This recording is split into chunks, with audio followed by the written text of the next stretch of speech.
Saya ingat pilihan raya ni takkanlah apa pun saya tak kisah. Tapi kena ingat, berapa lama dah? Berapa parti dah jaga? Berapa Perdana Menteri dah ada? Berapa Menteri Besar dah ada? Jaga rakyat lah.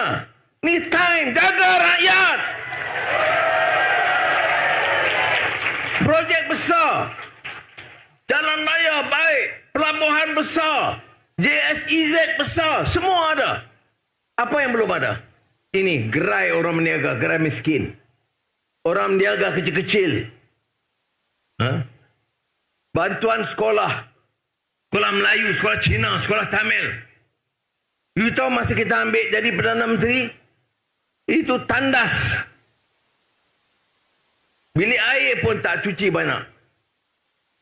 Maknanya sudah merdeka puluh tahun.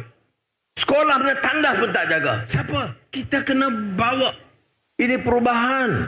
Ini anak-anak kita. Ini mau gaduh. Ini anak Melayu, anak Cina, anak India. Gaduh saja.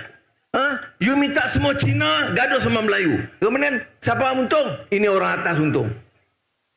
Dia suruh Melayu gaduh sama Cina. Cina marah Melayu, Melayu marah India. Kita gaduh sama-sama kita. Yang besar-besar sapu. Kita bukan bodoh. Apa pasal kita mau bodoh?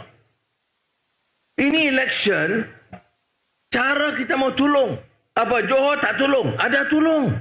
Duit banyak pun kita bagi daripada persekutuan. Tapi kadang-kadang mereka cakap sombong. Ya, saya bukan datang untuk gaduh-gaduh. Saya datang untuk bagi tahu. Kita ada suara. Undi mah. Bagi pintar sedikit. Kalau kita tak jaga kita, siapa mau jaga kita? You ingat orang besar-besar mau jaga kita ke?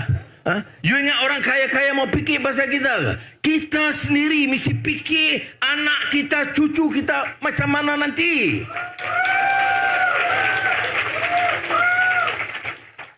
Itu detail saya ingat ini menteri-menteri ada. Semua menteri dalam negeri, menteri besar, menteri belia sukan. Yuni Ching pun dia jaga tuan-tuan perempuan. Saya tanya tadi semua orang kata, wah ini Ching ini number one punya wakil rakyat. Ramanan ada. Jaga. Tujuan kita nak jaga. Jadi saya harap kawan-kawan faham. Ya. Bahawa ini election mau jaga polisi. Bukan kita mau gaduh parti-parti semua. Bukan. Ya. Sudah. Saya menang Johor pun saya Perdana Menteri. Kalah Johor pun saya Perdana Menteri. Jadi bukan saya sombong. Saya mau ingat sikit lah. You cakap cermat-cermat sikit lah. Ya. Wah ni kalau mau cakap lupa. Jangan. Ya. Apa? Saya mau jadi Perdana Menteri apa? Saya mau angkat projek kah? Saya mau angkat duit lagi kah? Saya mau apa lagi? Tak ada. Tanya kawan-kawan saya. Kita mau ini negara. Saya sekali lagi sebut. Siapa kata Johor miskin? Siapa kata Malaysia miskin? Negara ni kaya. Share lah. Ini you mau kaya 3-4 orang atas kaya bukan main. Rakyat macam ini.